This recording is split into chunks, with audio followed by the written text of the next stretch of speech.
Ya hemos hablado en diferentes ocasiones del bono demográfico. El bono demográfico es que la productividad de un país, de una región, va a pasar a un sector de la población cada vez menor. Cada vez vamos a tener en nuestro país menos jóvenes y más personas adultas.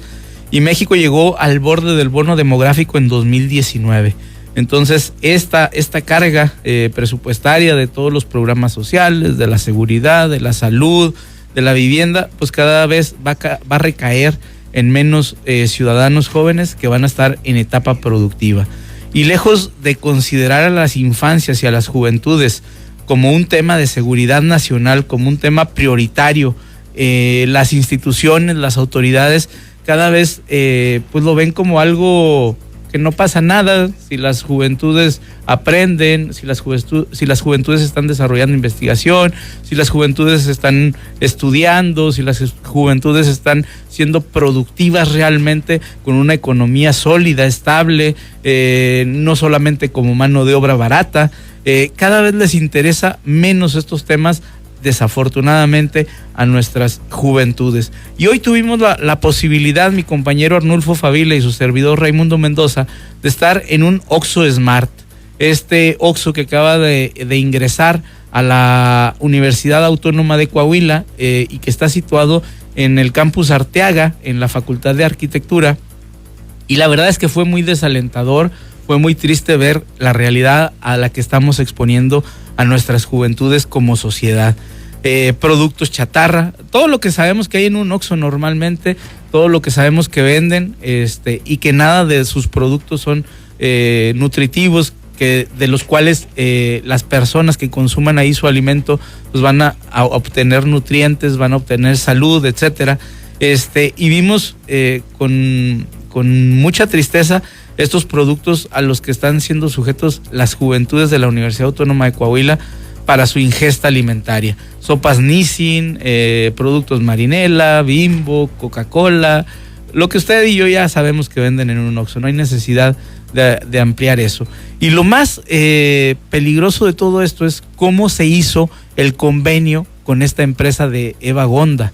Ya en alguna cápsula mi compañero Arnulfo Favila le había hablado de la riqueza con la que cuenta esta señora, casi de 6,000 millones de dólares. Una riqueza pues que muchos de nosotros jamás vamos a ver en nuestras vidas y que se ha hecho pues a partir de los redondeos, a partir de las altas utilidades, a partir de los bajos salarios, pues a partir de aprovechar esto que el presidente y el expresidente Andrés Manuel López Obrador había llamado el neoliberalismo. Y que sabemos que existe, sabemos que funciona, sabemos que genera grandes riquezas para unas cuantas personas, pero aquí es cuando la cúpula política aprovecha estas plataformas pues para hacerse de riqueza también ellos, para hacerse de beneficios también ellos. Están en un lugar privilegiado, donde hay información privilegiada, donde hay intereses privilegiados y pues obviamente los van a aprovechar. Muchos dirían, pues el que no tranza no avanza. Pues sí, si seguimos con esa ideología, si seguimos con esa mentalidad, pues desafortunadamente van a seguir esas grandes diferencias que hoy marcan a nuestra sociedad. Y como le decía al arranque de esta editorial, lo desafortunado no es que se enriquezcan, no es que se hagan corruptamente millonarios. Lo desafortunado no es eso. Lo desafortunado es en qué lugar estamos dejando a nuestras juventudes hacia el futuro. ¿En qué lugar estamos dejando a nuestra sociedad hacia un mañana más próspero? ¿En qué lugar estamos pensando en que nuestros hijos, nuestros nietos, si es que los tenemos, van a vivir en este México, en este Coahuila? Yo creo que ha llegado el momento en que la sociedad empiece a pensar en el mañana. Ahorita está una cultura muy New Age, muy barata, muy básica, donde dice, piensa en el presente, no te preocupes por el futuro no existe. Pues quizás no existe para muchos de nosotros, quizás no exista para muchos de nosotros, pero sí va a haber personas, va a haber mexicanos, va a haber ciudadanos en ese México del mañana. Y si no estamos pensando hoy en el México del mañana, seguramente vamos a llegar con una desorganización, con una incapacidad y con muchos problemas. Hoy se habló durante mucho tiempo del problema de salud en México, se habló de que no se logró conquistar este tema de la salud que había propuesto el presidente con la salud de Dinamarca, ¿no? Se criticó incluso mucho, pero no va a haber sistema de salud que se dé abasto con la alimentación que hoy estamos teniendo. Si usted se alimenta de lo que venden en un Oxxo, de lo que venden en un Seven, de lo que venden en estos centros comerciales baratos, básicos, pues el día de mañana va a haber hipertensión, va a haber diabetes, va a haber enfermedades crónico-degenerativas y va a haber una gran y amplia gama de enfermedades que van a estar azotando a la sociedad. Y lo más desafortunado de todo es que no va a haber servicio médico que se dé abasto, no va a haber servicio médico que logre cubrir todas esas carencias que no cubrimos cuando se debía hacer, que no atendimos cuando se debía hacer. Y vamos a estar llorando seguramente lágrimas que no se van a poder limpiar con ningún paño. Entonces aquí el asunto es, el llamado es a esta institución que es la Universidad Autónoma de Coahuila a que reflexione lo que está haciendo al dejar entrar a esta cadena de Oxxo. Es un llamado a las autoridades, es un llamado a la sociedad, es un llamado a los estudiantes. Si ellos no levantan la voz, si ellos no dicen esto no está correcto, esto no está bien, pues las cosas van a seguir como han seguido a lo largo de muchas décadas en este México. Y hoy lo que se dice el último PRI de la galaxia o el PRI más exitoso de la galaxia, pues va a seguir siendo el PRI que gobierna esta entidad, va a seguir siendo esta misma característica que tiene hoy la Universidad Autónoma de Coahuila, y esta práctica de dejar a empresas, entrar a empresas como Oxxo, va a seguir siendo constante y va a seguir siendo frecuente y se va a seguir abusando de ella. Muy buenas tardes, esto es Postdata, lo que faltaba decir, le recuerdo el teléfono en cabina 844-662-1025. Coméntenos si usted está de acuerdo con que estas tiendas de conveniencia, estas tiendas de alimentos muy muy básicos, sin ninguna aportación nutrimental, sigan ingresando a nuestra casa de estudios, a lo que todavía hace algunos años se le podía decir la máxima casa de estudios. Hoy parece que esa casa de estudios cada vez es más mínima y cada vez parece ser menos de los estudiantes, menos de los coahuilenses y más de unas cuantas familias. Y sí, ya es una tradición en Coahuila, pero dígame usted si tiene sentido que siga siendo de esta manera como se lleven a cabo la administración de la Universidad Autónoma de Coahuila. ¿Qué opina? 844-662-1025. Espero sus mensajes. Vamos a corte. Y ya estamos de regreso. El día de hoy es jueves y nos toca platicar con Fernando Villarreal y con el maestro Gerardo Pérez Pérez. Fernando Villarreal, universitario de hueso colorado, de corazón. ¿Cómo ves este tema de los Oxxos, Fernando? De hueso colorado, de corazón abajo y a la izquierda.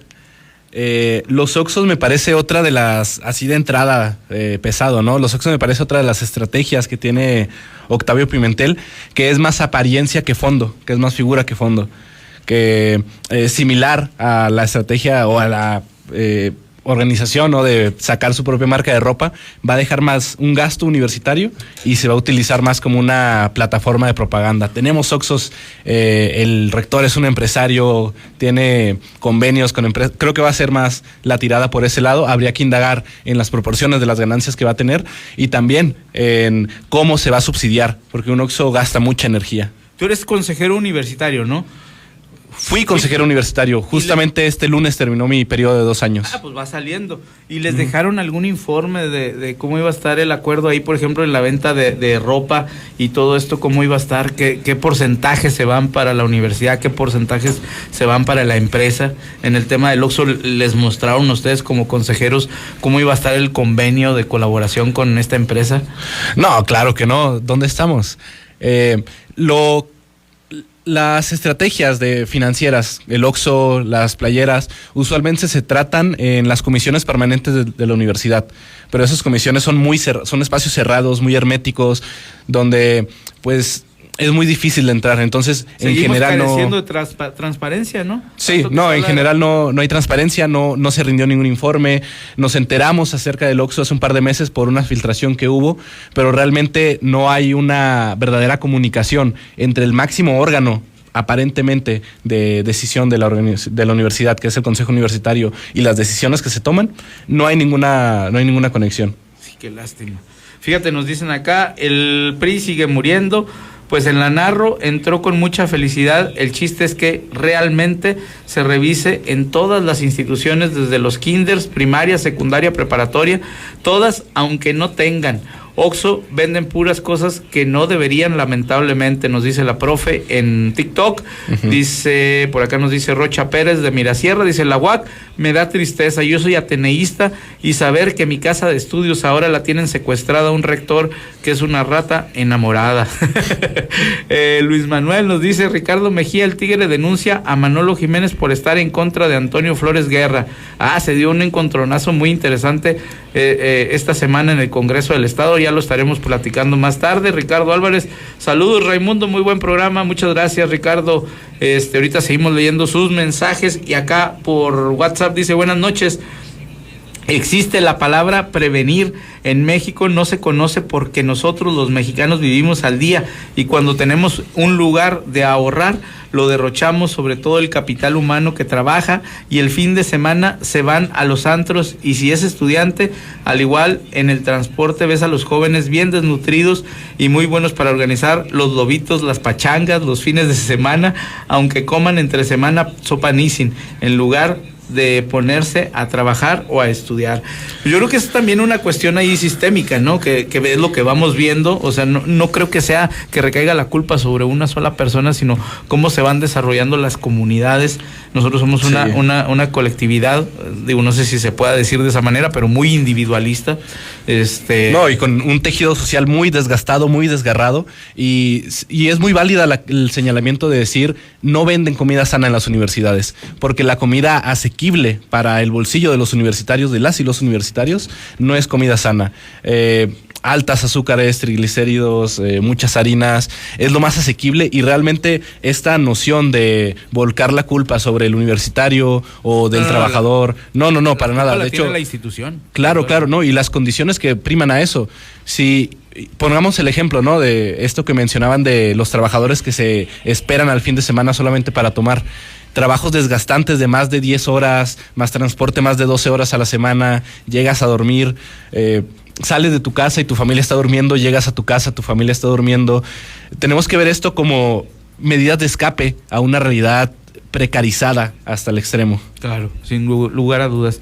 Maestro Gerardo Pérez Pérez, ¿cómo estás? Muy buenas tardes. ¿Cómo ves este tema de los Oxxos entrando a la universidad, a la máxima casa de estudios que se conocía todavía hace algunos años como la máxima casa de estudios, y hoy ya se empieza a decir la mínima casa de estudios? Bueno, son temas ahí de salud pública que la autoridad debe de atender y que debe de dar algunas pautas o algunos parámetros para que este tipo de comercios se instalen con ciertos controles y con cierta regulación por parte de la autoridad sanitaria. Oye, hay un dicho por ahí que decía, quieres irte a la revolución, quieres irte a la guerra y no te levantas ni temprano, quieres levantarte en armas y no te levantas ni temprano. Hablando de armas y todas estas cuestiones, ¿cómo ves la estrategia de seguridad que hace unos días, cuándo fue? Ayer, antier, se aprobó, ya la presentó la presidenta Claudia Sheinbaum, el día martes, esta estrategia, estos ejes de seguridad nacional que van a estar desarrollándose a lo largo de su administración. En muchos medios se ha criticado la estrategia de seguridad del presidente López Obrador.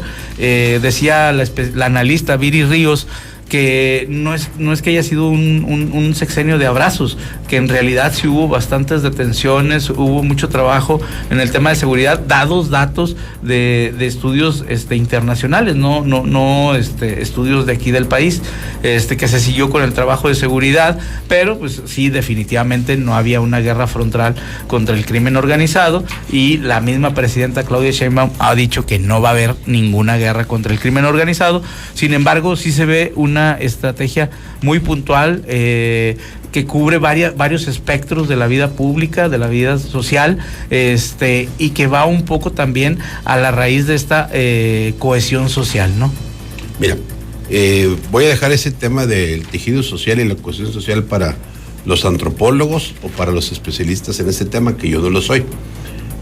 Yo trato estos temas porque alguna parte de mi vida profesional trabajé en las fiscalías, trabajé cerca de 14 años.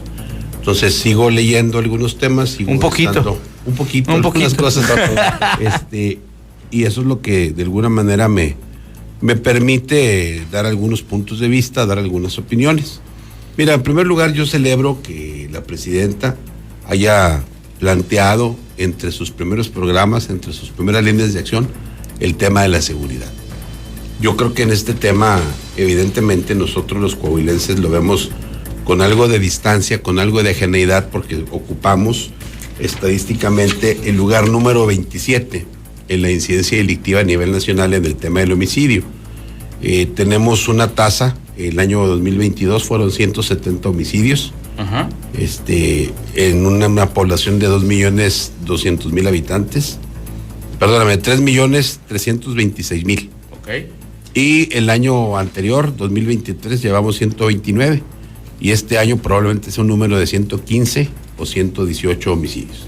O sea, Coahuila es un estado con estándares de seguridad en lo que se refiere a la incidencia delictiva de homicidio, que es una incidencia que se toma como un referente válido, porque el cuerpo pues no se puede esconder, porque las familias recogen o buscan a sus deudos, y porque en el tema de los desaparecidos, que es un tema que es aparte, con una política criminal diferente, vemos nosotros que, por ejemplo, en el caso de Guanajuato, que es con mucho el estado que tiene una incidencia delictiva mayúscula, en 2022 tuvo 4.329 homicidios y en 2023 3.746. O sea, en 2 años tuvo 8.000 homicidios.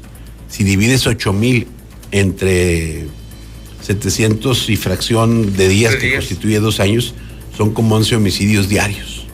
Entonces eso te da una idea de la magnitud del problema. Además de que 2 de sus ciudades son de las más violentas del país, como es Celaya y como es Guanajuato. Entonces, la estrategia que plantea la presidenta, que es de las primeras, primero amerita hacer una reflexión y tener en claro que la investigación, la persecución y la sanción del delito de homicidio le compete a las entidades federativas, no le compete al gobierno federal. Del 100% de la incidencia, el porcentaje que le corresponde al gobierno federal es del 1.7, 1.8, 2% del total. Entonces, la verdad es que son los estados, las entidades federativas, a quienes les compete la investigación en todas sus fases, en todas sus etapas de este homicidio, de este delito. ¿Esto a dónde nos lleva? Primero, a una reflexión de que es necesario no nada más hacer el deslinde, sino reconocer que hay estados que están rebasados por su propia circunstancia para atender la investigación de este homicidio. Y justamente en ese sentido, la estrategia que se propone está enderezada a coordinar absolutamente el Gabinete de Seguridad con las fiscalías y las secretarías de Seguridad Pública de los estados. La presidenta plantea 4 ejes de trabajo. Primero, la atención a las causas, que no es una propuesta nueva, eso de alguna manera con una forma diferente se señaló la administración que acaba de concluir. Número 2, consolidar a la Guardia Nacional. Número 3, fortalecer la inteligencia y la investigación. Y 4, como decía, la coordinación absoluta en el Gabinete de Seguridad. ¿Para qué? ¿Cuáles son los objetivos que plantea la presidenta con estos ejes de acción? Primero, disminuir la incidencia delictiva, eso es lo primero. Segundo, neutralizar los generadores de violencia y de redes criminales. Y tercero, mejorar el diálogo con los sectores de la sociedad.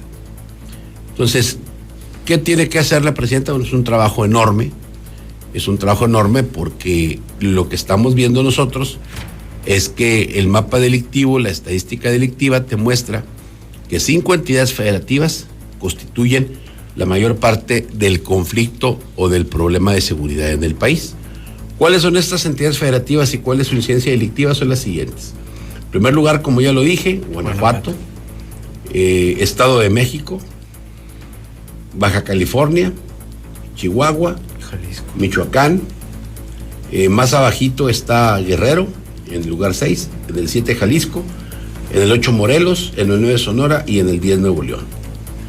Entonces, estos 10 estados, la intervención que plantea la presidenta a través de estos planes es contener y reducir aquí en estas entidades federativas la incidencia del homicidio.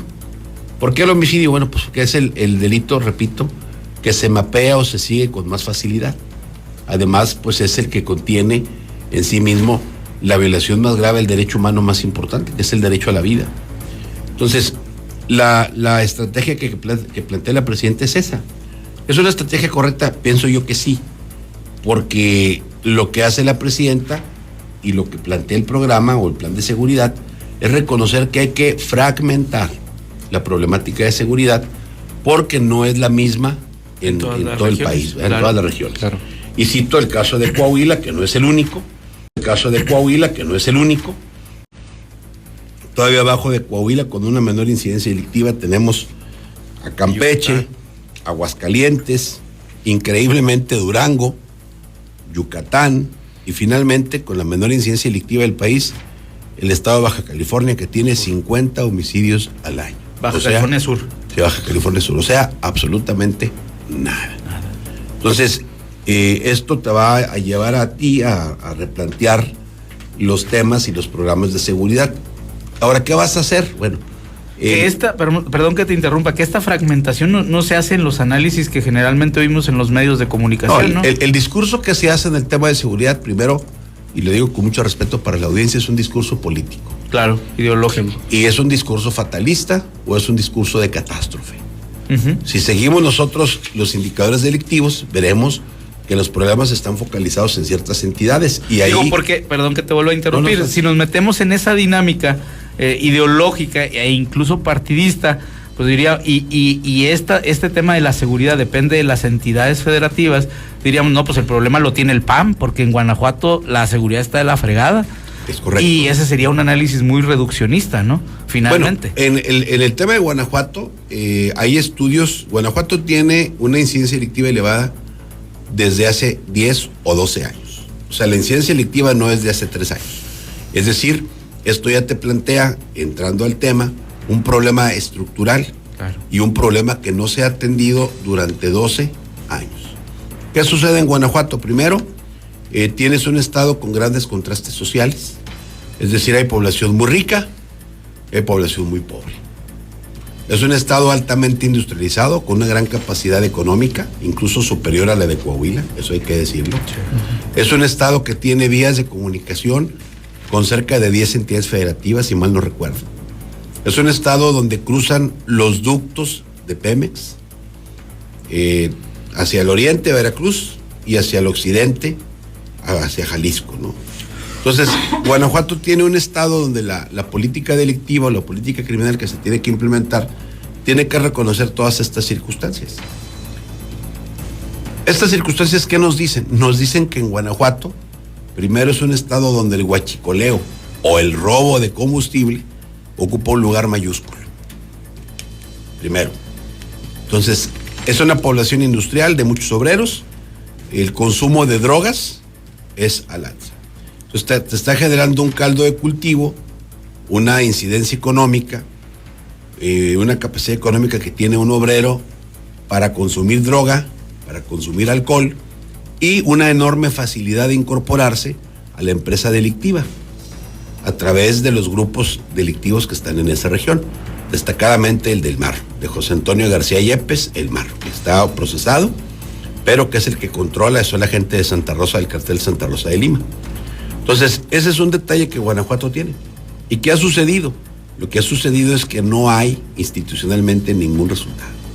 Sostener estos índices delictivos durante 10 años es ejemplo o es reflejo de una desidia, de una bulia con B de burro, que es negligencia, que es dejadez, mayúscula, claro, mayúscula. Una situación que nada más se puede compensar o se puede paliar por el enorme crecimiento y el enorme músculo económico que tiene Guanajuato. Entonces, esa es una realidad delictiva. La otra, la de Michoacán, es un problema diferente. Perdón que te interrumpa, ¿podría Coahuila en algún momento verse reflejada en Guanajuato con este desarrollo industrial, el incremento en el consumo de cristal, por ejemplo, que tuvimos en el sexenio de Miguel Ángel Riquelme en un 3000%, la cantidad de suicidios que estamos teniendo ahorita en la entidad? ¿Podría Coahuila en algún momento, si siguiera evolucionando en esa dinámica, verse reflejado? Mira, los contextos económicos, los contextos demográficos, desde luego que previenen la incidencia delictiva.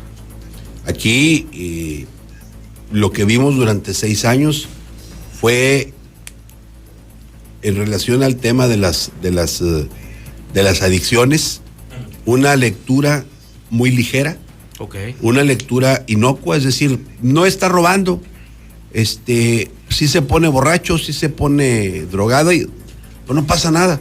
Y la verdad es que hay indicadores sociales muy elocuentes, como el número de anexos que existen, todos sin regulación. Aquí aprovecho la ocasión para decir que es un tema federal, que al Estado no le compete. Hay normas oficiales que le toca a la Secretaría de Salud, pero bueno, eso otra ocasión lo tratamos. Fíjate qué bueno que nos dices para ya no echarle la culpa al doctor Eliud. No, ese es un tema federal, sí, es un tema federal. Pero, ¿a dónde voy con esto? Afortunadamente, una sociedad con un empleo o con un grado de ocupación importante evita que la gente se sume a las empresas criminales. Desde luego que siguen existiendo en pueblos y rancherías de nuestro estado la gente que vende clandestino. Aquí en Saltillo, hace muchos años, en la época de estudiante, uno acudía a la calle de Escobedo, a la puertita, y tocaba uno, ¿verdad? Y uno ya sabía que ahí se conseguía alcohol en forma clandestina, pero era alcohol. Ahora el problema es que ya se escaló al tráfico de drogas como el cristal, como la metanfetamina, y en algunas partes del estado, como en la región lagunera, de donde soy oriundo, desgraciadamente la incidencia es enorme. Y esto provoca una desintegración de las familias, pero como el sistema económico sigue circulando, porque el consumidor, el adicto, está insertado en un sistema económico, pues no hay problema, porque es un adicto funcional, trabaja de lunes a viernes, el viernes se droga, el sábado también, el domingo se repone y el lunes está trabajando. Entonces sí tenemos esa incidencia. Y finalmente termino con un comentario de lo que se refiere a Michoacán, que es un estado que tiene 70 años de desintegración política y desintegración social, un estado que tiene un rezago social enorme, igual que Guerrero, que no ha integrado a la mayor parte de la población al desarrollo. No es casual que la guerrilla mexicana haya nacido en Guerrero. Lucio Cabañas, Genaro Vázquez y otros luchadores sociales que ejemplifican la negligencia y el descuido del Estado mexicano a lo largo de años. Exacto. Entonces, Michoacán tiene un problema de anarquía, tiene un problema de orden social, donde la falta de empleo, donde la falta de oportunidades laborales le dan al muchacho, le dan a la persona la posibilidad o el impulso para que se incorpore a las empresas delictivas. Entonces, la verdad es que la política... Se está orillando a eso. La política social en esos estados es inexistente. Exacto. Y el rezago es mayúsculo. Entonces, ¿qué hago con esto? Lo que quiero poner de manifiesto a la audiencia es que cada realidad, cada estado, cada contexto geográfico te va determinando el tipo de intervención y el tipo de política criminal que tienes que implementar. Claro. Ahí en Guanajuato, por ejemplo, tienes un estado industrial, y en Michoacán, contraste, es un estado agrícola, es un estado que no ha evolucionado, que tiene estándares o indicadores económicos muy modestos. En el caso de Chihuahua, Chihuahua tiene también otra dinámica delictiva, particularmente en Ciudad Juárez, por el enorme flujo de migrantes. Claro. Entonces, la verdad es que en el caso de Chihuahua, la incidencia delictiva también es mayúscula. 2.157 homicidios en el 2022 y 2.396, casi 2.400 en 2023. Estás hablando de 4.500. En este contexto de lo que mencionas, se me hacen muy interesantes los dos primeros puntos: atención a las causas y consolidación, y el fortalecimiento de la inteligencia y la investigación. O sea, si no entiendes de dónde emerge el problema, ¿cómo vas a atacar Así es. el problema? Y la presidenta del programa se plantea además una actividad adicional. Yo creo que además de las críticas que se le hicieron al presidente con el tema de abrazos y no balazos, yo creo que hay que hacer un matiz en 3 apartados. Ahorita regresando del corte, ¿te parece si lo desarrollamos? Vamos rápidamente a un corte y ahorita seguimos leyendo sus mensajes. Muchas gracias por ellos. 844-662-1025. Vamos al corte. Postdata. Sigue al aire por la mejor 102.5. Nos dicen, la clase política y la clase económica en Saltirranch son una sola. La rancia clase política, incluyendo al rector superpriista Octavio Pimentel, se hace rica a costa de la función pública. Hace falta separar el poder político del poder económico, como decía el expresidente ya, Andrés Manuel López Obrador, pero para eso hay que convencer a la raza, porque el pensamiento neoliberal sigue dominando a mucha gente. La privatización del cañón de San Lorenzo es otro ejemplo. Que ese tema está buenísimo para discutirlo. Buenas noches, es muy triste porque de verdad es mejor pensar que hijos le vamos a dejar como padres. Mire, acá en el rancho, usted va a la clínica, alguna consulta, y las enfermeras que están haciendo sus prácticas las encuentra tomando bebidas embriagantes en horas de consulta. Los padres deben de venir a checar cómo andan sus hijos. Gracias. Y respecto a lo que dice de la persona que está hablando de invitada, tiene razón. Ahora lo clandestino no solo es la cerveza, es la droga. Acá en San Antonio es el pan de cada día y la prostitución tremenda. Pero como dicen las generaciones de los Durán, los presidentes municipales de los Durán, sí. Está tremendo ese tema para allá, sí, para San Antonio. Como siempre, echando la bolita, hablan de fragmentar el problema de la delincuencia y al final las 3 órdenes no hacen nada. Y como siempre, el que se friega es el ciudadano. Una es la cosmovisión política y otra muy, muy distinta es la cosmovisión del ciudadano. Lo cierto es que las muertes por violencia se elevan cada mes, sin lugar a dudas. Dice, buenas noches, existe la palabra prevenir en México. Esa ya la habíamos leído. En el IMSS 2 y en el 89 pusieron Oxxo y de repente los quitaron. Pues vea usted las incongruencias. Y por acá en TikTok nos dicen, no compre en Oxxo y listo. Pues y que chingue su... Pime. Bueno, ahí le mandan un saludo al Inge Pime. Fernando, ¿tú cómo ves el tema de la estrategia de seguridad que acaba de presentar la presidenta Claudia Sheinbaum desde tu perspectiva como joven, como universitario? ¿Qué te parece todo este tema? A mí me parece interesante, yo considero positivo el atender las causas. Habría que discutir más en torno a, pues, ¿qué significa eso, no? Bien lo dijo aquí el compañero, que hay una realidad muy distinta entre diferentes estados. Incluso yo abonaría, a veces entre 2 ciudades de un mismo estado puede haber realidades muy distintas. Y a mí pues lo que acaba de pasar ahorita con Torreón, ¿no? Sí, la separación de grupo de reacción, y la grilla que se traen ahí bien fuerte, ¿no? Que ya entraron hasta los diputados de Morena y todo. Ya no se sabe quién está de qué lado.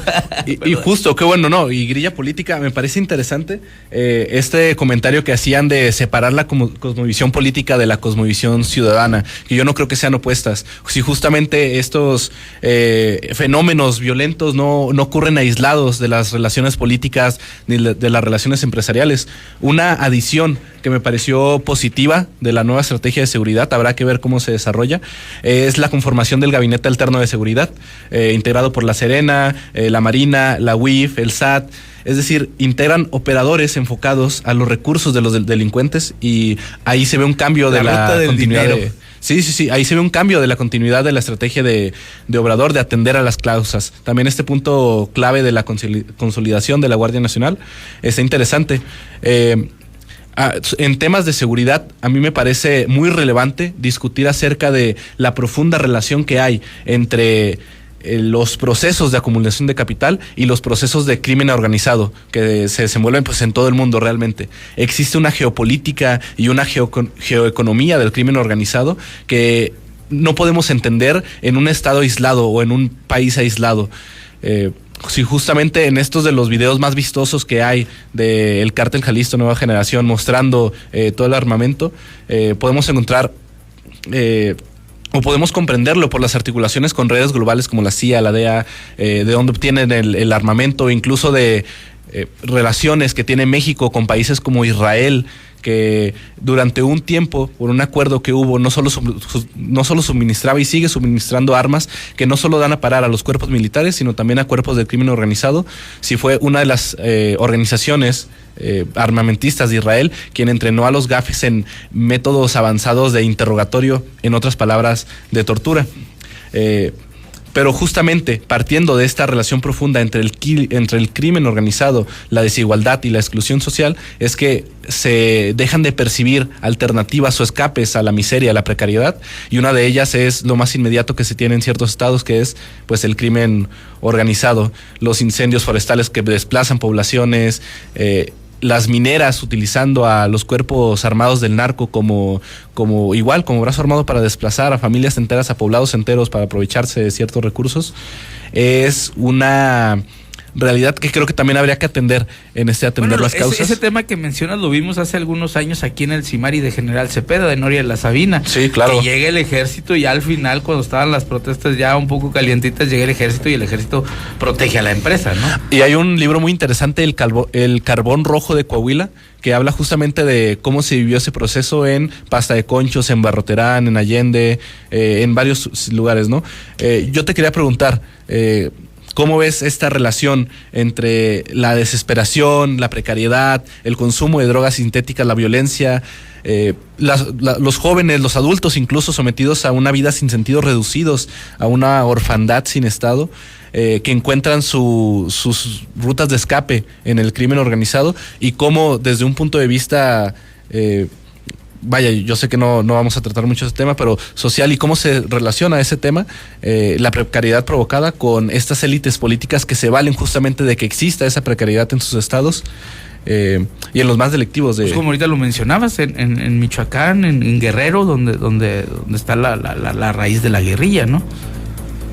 Mira, gracias por la pregunta. Es una pregunta muy amplia, pero vamos a tratar de contestar. Mira, en primer lugar,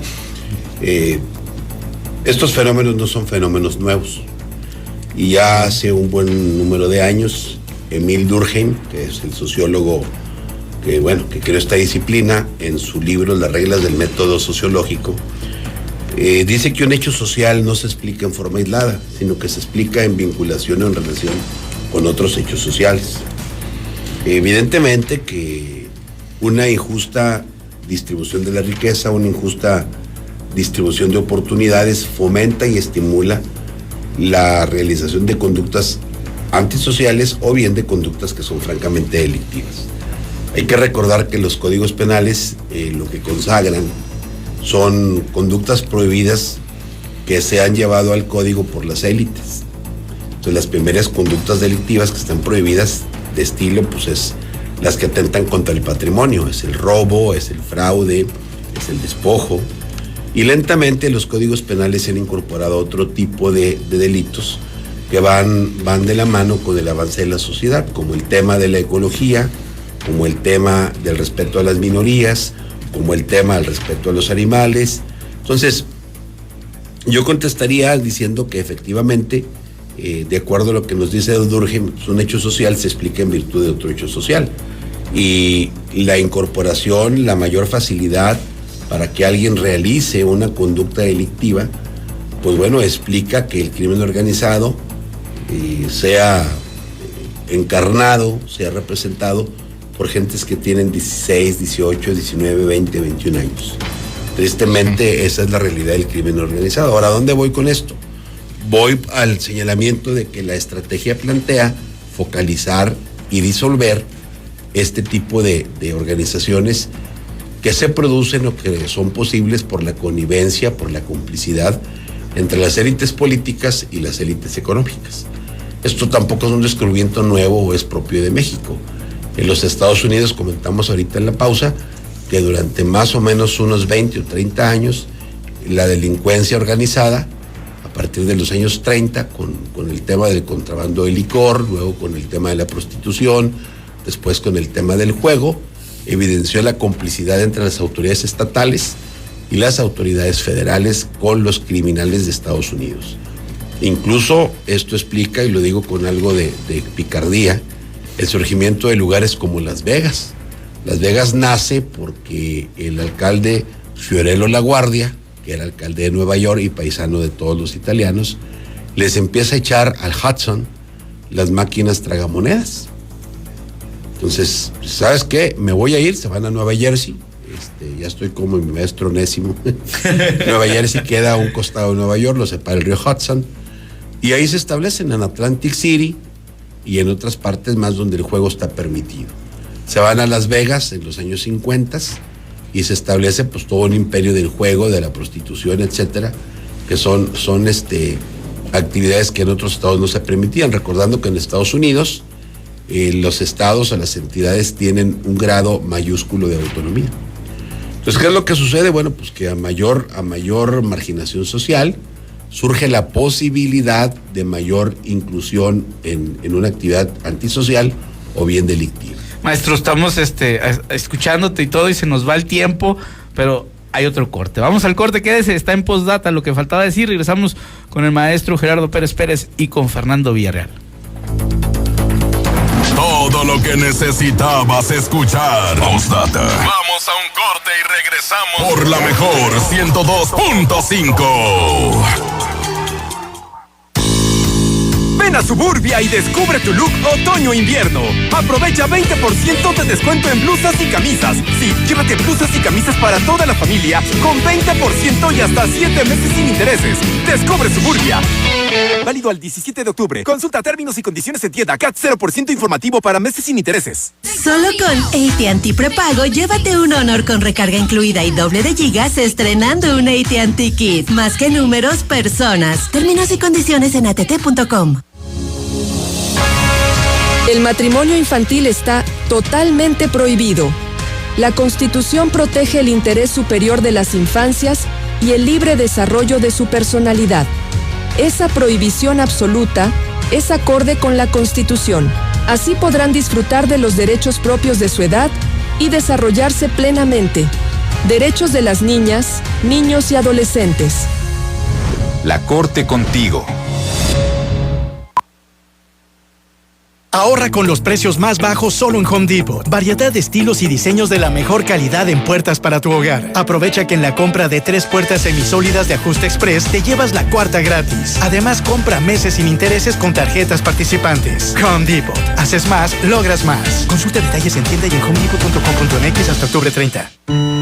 Fue una sobredosis de fentanilo. No pudimos hacer nada. ¡Corte! Aterrador, ¿verdad? Por suerte esta es solo una actuación y nada de lo que sucede aquí es real, pero lamentablemente eso no significa que no pase. El camino de las drogas parece mágico, seduce y promete cosas increíbles, pero al final lo cobra todo. Dejar entrar las drogas a tu cuerpo es dejar escapar tu propia vida. Mejor no te arriesgues. Gobierno de México. ¿Estás buscando universidad? Tenemos una excelente opción. Inicia clases en Universidad Autónoma de Durango en el nuevo ciclo de enero. Contamos con fisioterapia, medicina, odontología, ingeniería industrial, gastronomía y psicología, cosmetología y muchas más. Comunícate al WhatsApp 844-281-6386 y pregunta por nuestras promociones, además de nuestras modalidades sabatinas. Universidad de Durango, Campus Saltillo. Somos grandes, somos lobos. La Mejor FM estará en control remoto este viernes a partir de la 1 de la tarde desde mi tienda del ahorro, sucursal Satélite, ubicada en Periférico Luis Echeverría, Colonia Portal de los Agaves. En mi tienda del ahorro, llévales mucho más. La Mejor FM y mi tienda del ahorro te invitan. Atención conductores, ¿quieres conocer una manera más sencilla de cargar gasolina? Baja la app de Oxxo Gas y haz tu camino más fácil. Disfruta de promociones exclusivas, ubica tu estación más cercana y factura desde la comodidad de tu celular. Consulta términos y condiciones en www.oxogas.com. Todo lo que necesitabas escuchar. Postdata. Sigue al aire por la mejor 102.5.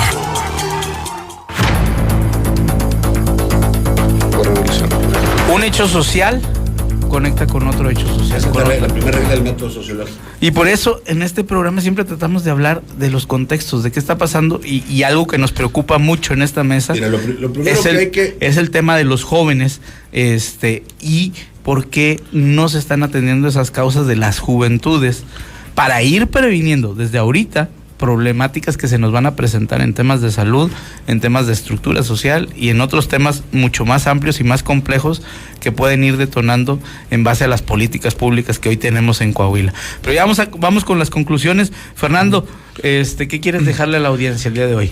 No podemos tocar un hecho social desde el abstracto. Tenemos que abordarlo con el mayor número de determinaciones posibles y una verdad cruda o una opinión, podríamos verla, que generé es que se nos presentan que las tasas de violencia letal han disminuido bajo la política de AMLO, de un máximo histórico al inicio, que es una continuidad de una guerra contra el narco de Felipe Calderón, pero también a la vez los grupos criminales han profundizado su incidencia sobre las economías locales, las comunidades y los funcionarios estatales. Maestro, la estrategia de la presidenta es como la que tenemos en Coahuila, nos preguntan acá. Y cierra. Bueno, yo creo que en Coahuila hay otra propuesta que se ha mantenido a lo largo de los años, pero yo quiero retomar el comentario que hiciste. Mira, la política pública para los muchachos, para los jóvenes, siempre ha sido una política residual. Es decir, lo último que quede del presupuesto para los muchachos, para los jóvenes, para las mujeres, para los... la verdad de las cosas es que con todas las críticas que se le hayan enderezado al presidente López Obrador, de acuerdo a los mismos datos de los informes, él destinó en política pública para los jóvenes, así sean dádivas, 6 veces más o el equivalente a lo que destinaron 6 administraciones. Entonces, yo creo que habrá que armar, falta una política específica para este segmento poblacional, para los muchachos, para generar hacia el futuro una mejor sociedad y una población más consciente, más activa y más inclusiva. Las políticas sociales, acierto, se puede abordar de muchas cuestiones, pero sí reflejaron o sí significaron un gran avance y un cambio en las condiciones de vida de muchísimas personas, jóvenes y adultas también. Nada más el programa Jóvenes Construyendo el Futuro, yo estoy impresionado de cuántos jóvenes participaron, más de 20,000 jóvenes en Coahuila, cómo se integran al mercado laboral, cómo van participando de esta vida en sociedad, que veníamos de una sociedad que había relegado a esos jóvenes, ¿no? En muchos ámbitos. Ahora, los muchachos son los que producen o los que son potencialmente productores de violencia, ¿sí? Entonces yo creo que atender a este segmento sin criminalizarlo fue un acierto, simplemente porque no había políticas sociales. Miren, perdón que te interrumpa, aquí tengo el dato, 21,000, en Coahuila 21,831 jóvenes, aprendices de 5,080 empresas, talleres, negocios de todo el estado.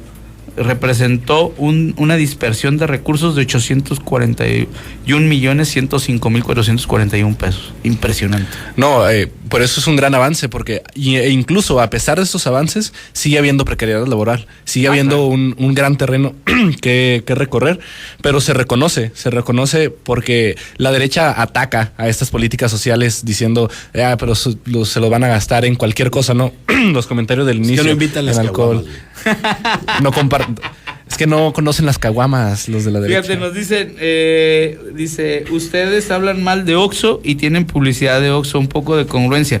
O sea, no se trata de hablar mal de Oxxo, se trata de hablar, hay lugares para que estas tiendas estén, hay sitios, considero, y por eso es una perspectiva editorial, la universidad no debiera ser un espacio para estas tiendas, o debieran de tener productos distintos. ¿Para qué? Para alimentar. Imagínense que el alimento es el arma de esos guerreros que van a ir a luchar con conocimiento, con sabiduría, con información, con datos. Y a mayor nutrientes, mejor va a ser la adquisición de esto. Es que la audiencia pregunta, ¿dónde quedó Peñita? Dice, ¿cuándo llegan las becas a Coahuila? El programa se abre, el de Jóvenes Construyendo el Futuro, se abre de nueva cuenta en diciembre, para que vamos a invitar al director, a Iván Jiménez, para que nos informe cuándo se vuelve a abrir las convocatorias y las vacantes y todo esto, ya que se vaya acercando diciembre. ¿Dónde está Arnulfo? Arnulfo anda en una reunión gestionando la información que aquí le presentamos, información de mucho valor, que ahorita tiene que estar pues difundiéndose. Y nos dicen por acá: hola, buenas noches. En la Escuela de Enfermería de la Universidad también tienen OXXO. Mire qué bien. Pues van a salir unas enfermeras muy nutridas. Tenemos un audio, amigo, lo ponemos para ya irnos despidiendo, por favor. Hola, buenas noches. Un comentario en función a lo de la Universidad Autónoma de Coahuila. Si se quiere acabar con la corrupción de la universidad, se necesita un buen movimiento estudiantil que no esté asesorado por ningún partido político, sino por gente conocedora del problema, de cómo se mueven las cosas en la universidad, y por la mayoría de los estudiantes. Si no es así, está muy difícil que cambie la situación en la universidad, a menos de esperarse 5 años a que el PRI muera y que el nuevo gobierno que encabece el gobierno pues haga un cambio considerable en todos los aspectos del Estado, incluyendo la universidad. Buenas noches. Mira, dice, acá nos dicen,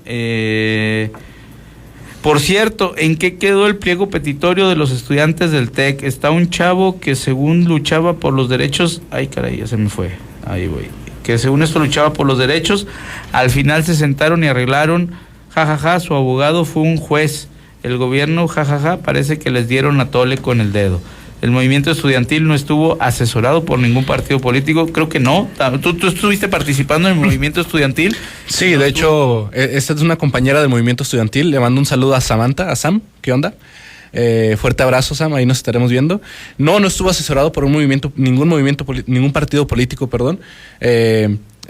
Respondo a la pregunta anterior, ¿no? ¿Qué ocurrió con el pliego petitorio de los estudiantes del TEC? Se los cumplieron y estuvieron haciendo mejoras. Ahorita están trabajando en coordinación. No están ellos tal cual en oposición a la nueva dirección, porque les está abriendo espacios. Eso yo lo considero positivo, pero yo los invito a que profundicemos. Igual ahí tengo contacto con varios compañeros del TEC con los que seguimos discutiendo y reuniéndonos para seguir profundizando en qué es lo que implica ser un movimiento estudiantil y hacia dónde debe apuntar un movimiento estudiantil. Unas jornadas de estudio y de crítica que tenemos que llevar a cabo. Y por parte de el último movimiento estudiantil que hubo en la Universidad Autónoma de Coahuila, pues hasta los taxistas les llegaron. Sí, los taxistas, la Canaco, sí, los taxistas con palos llegaron a correr a los estudiantes, a corrernos allá a rectoría. Yo no estaba presente, no estaba en Saltillo, pero a las 9 de la noche me marca mi madre que les fue allá a dejar algo de comida y me dice: acá están llegando taxistas con palos. Y rápido a marcar, a ver con los compañeros y pues a ver que estuvieran bien, principalmente. ¿Los medios de comunicación no dicen nada? Nada, no, los medios, pues por estas grandes facturas que reciben por parte de la universidad, tuvieron una campaña de desprestigio y de deslegitimación muy grande hacia el movimiento estudiantil de la UAC, pero pues lo subimos manejar en ese caso. Es difícil una movilización estudiantil en Coahuila bajo las condiciones que hoy imperan. Sí, claro, y una diferencia fundamental en la respuesta de los medios al TEC y a la UAC, y es que el TEC es una institución federal y la UAC es estatal. La Universidad Autónoma de Coahuila, más que autónoma, es la universidad priista en muchísimos aspectos. Incluso adentro hay varias corrientes priistas que se manifiestan y tienen contradicciones y confrontaciones entre sí, pero en esencia sirven o funcionan como un brazo juvenil de cooptación. Muchas de las organizaciones juveniles que surgen de la UAC, por no decir que todas, una mayoría, nutren las filas juveniles del PRI en esta avanzada desesperada de que quieren efectivamente relevo generacional, no pueden aguantar y no van a poder soportar un partido con ese pasado y con esas políticas, con los dinosaurios que tienen ahorita. Híjole, tremendo el tema. Ya lo seguiremos discutiendo la semana que entra. Maestro Pérez, muchísimas gracias. Fernando Villarreal, muchísimas gracias por estarnos acompañando. Nos vemos. Y a todos ustedes que nos estuvieron sintonizando a través del 102.5 FM o a través de TikTok. Un saludo a toda la banda de TikTok. Les agradecemos muchísimo su presencia y su permanencia para escuchar esta postdata, lo que faltaba decir. Nos escuchamos mañana. Vámonos. Nos vemos, Sam.